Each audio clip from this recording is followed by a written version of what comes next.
प्यारे दोस्तों, अस्सलाम वालेकुम। आप देख रहे हैं इरफानी वर्ल्ड यूट्यूब चैनल और मैं हूं मोहम्मद इरफान, झारखंड। दोस्तों, आज आपके लिए बड़े पीर दस्तगीर हुजूर गौसे आजम और एक गवैये का एक ऐसा वाकया लेकर आए हैं दोस्तों, जिसको सुनकर यकीनन आपके रोंगटे खड़े हो जाएगा। प्यारे दोस्तों, बड़े पीर दस्तगीर के ज़माने में एक इंसान रहा करता था जो गाने गाकर खूब पैसा कमाया करता था। वजह ये थी, सबब ये थी कि उस इंसान के आवाज़ में अजब तरीके का कशिश था, अजब तरीके का उसके आवाज़ में जादू था। जो भी उसके आवाज़ को सुनता वो सुनता ही रह जाता। उसकी आवाज़ भी बहुत खूबसूरत थी। बहरकैफ जगह जगह पर, चौराहों पर वो गाया करता था और लोग उससे खुश होकर पैसे दिया करते थे और ये इंसान खूब कमाई करता था। एक बार का वाकया है कि बड़े पीर दस्तगीर की निगाह उस इंसान के ऊपर पड़ी। जब बड़े पीर गौसे पाक ने ये देखा कि ये इंसान गाना गा रहा है और इसके गाने को सुनकर बहुत से लोग इसको पैसे दे रहे हैं, तो बड़े पीर ने उस इंसान से ये कहा कि सुनो, अल्लाह तबारक व ताला ने तुझे इतना बेहतरीन आवाज़ दिया है, तो तुम गाने न गाओ बल्कि गाने की जगह पर तुम नात पढ़ लिया करो। गाने गाओगे इससे गुनाहगार होगे, नात पढ़ोगे तो ये अच्छा रहेगा। तो तुम गाना गाना छोड़ दो, बल्कि गाने की जगह पे नात पढ़ना स्टार्ट कर दो।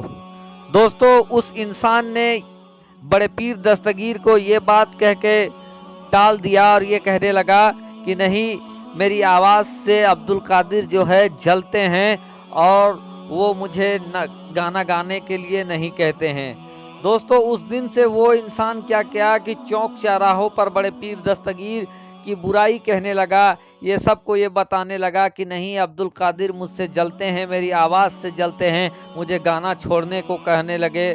बहरकैफ दोस्तों, वो इंसान लगातार बड़े पीर की बुराई करने लगा। इधर गौसे पाक उस इंसान से कहे, उसके बाद छोड़ दिया। दोस्तों, दुनिया की रीत है कि ना हमेशा रात रहता है, ना हमेशा दिन, ना हमेशा कोई जवान रहता है, ना बुढ़ापा हमेशा बाकी रहता है। हर एक चीज़ का एक वक्त है और एक समय के साथ सब कुछ ख़त्म हो जाता है। इसी तरीके से दोस्तों, ये जो गवैया जो गाना गाकर पैसे कमाया करता था, धीरे धीरे इसके ऊपर भी बुढ़ापा तारी हो गया और एक वक्त जब ऐसा आया जब इसकी आवाज़ ख़राब हो गई। अब इसको कोई गाने के लिए बुलाने नहीं लगा।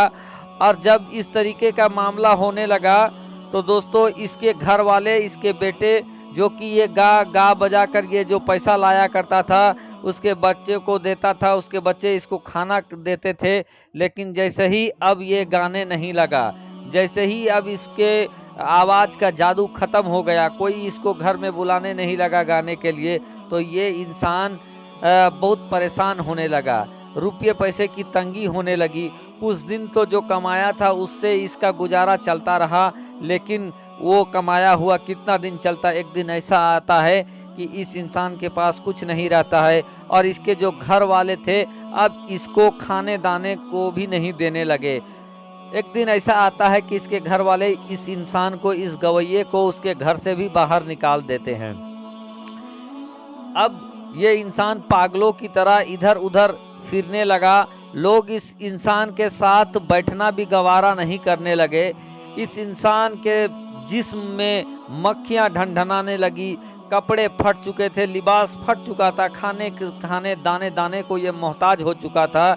इस इंसान ने क्या किया कि देखा कि जब मेरे औलाद अब मुझे पूछ नहीं रहा है, बस्ती वाले, जगह वाले कोई नहीं पूछ रहे हैं, ऐसा करता है ये इंसान कि कब्रिस्तान चला जाता है। और कब्रिस्तान जाने के बाद दोस्तों, कब्रिस्तान में जाकर ये इंसान बैठ जाता है कि आखिर हर इंसान को एक ना एक दिन कब्रिस्तान ही आना है और कब्रिस्तान में रहूँगा तो हो सकता है कोई दफन कर दे, नहीं तो जिस तरीके से मेरे साथ वाक़या हो रहा है, कोई मेरा पूछने वाला नहीं है, तो मैं कब्रिस्तान में ही रहूँगा।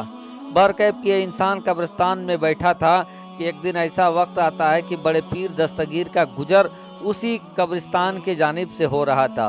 बड़े पीर की नज़र अब पड़ती है उस गवैये के ऊपर। उसका तो हाल फटा हाल हो चुका था, लेकिन बड़े पीर दस्तगीर ने एक ही नज़र में उस इंसान को पहचान लिया कि ये कौन है। उसके बाद वो अपने शागिर्द को कहते हैं, बड़े पीर दस्तगीर अपने शागिर्द को कहते हैं कि तुम जाओ और उसको सोने चांदी से भरा एक असरफी एक थैला देते हैं और कहते हैं कि जाओ वो कब्रिस्तान में जो बैठा है उसको तुम दे दो, लेकिन वो नाम पूछे कि किसने भिजवाया है तो तुम नाम नहीं बताना। बर के बड़े पीर का शागिर्द आता है और उस इंसान को कब्रिस्तान में जाकर सोने चांदी की एक असरफी देती है।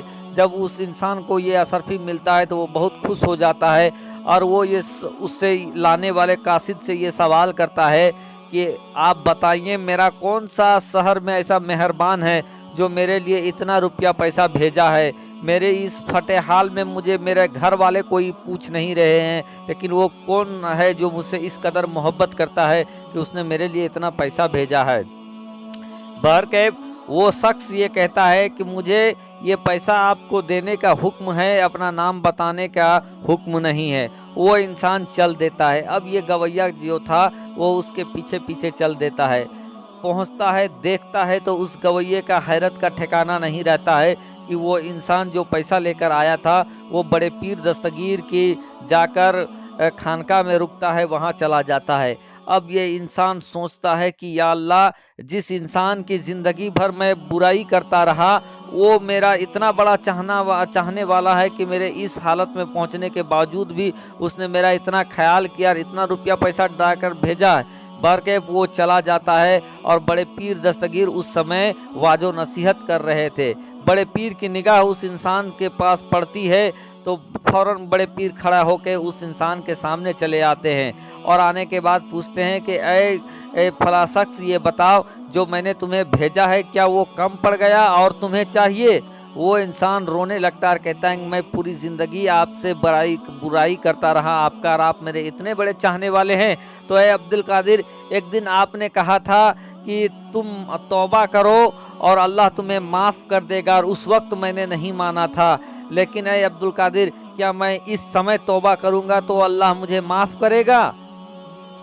बड़े पीर दस्तगीर को जलाल आ जाता है। वो कहते हैं कि सुनो, तुम तौबा करो और मेरे हाथ में हाथ दे दो। तौबा करना तुम्हारा काम है और वली सिफत बनाना अब्दुल कादिर का काम है। बहरकैफ दोस्तों, क्या होता है उसी समय वो गवैया वहां तौबा करता है और बड़े पीर दस्तगीर के हाथों में हाथ दे देता है, बैत हो जाता है। फिर निगाहे वली पड़ती है। अब वो गवैया नहीं रहता है, बल्कि वली सी सिफत उस गवैये में आ जाती है। यह है बड़े पीर का करम।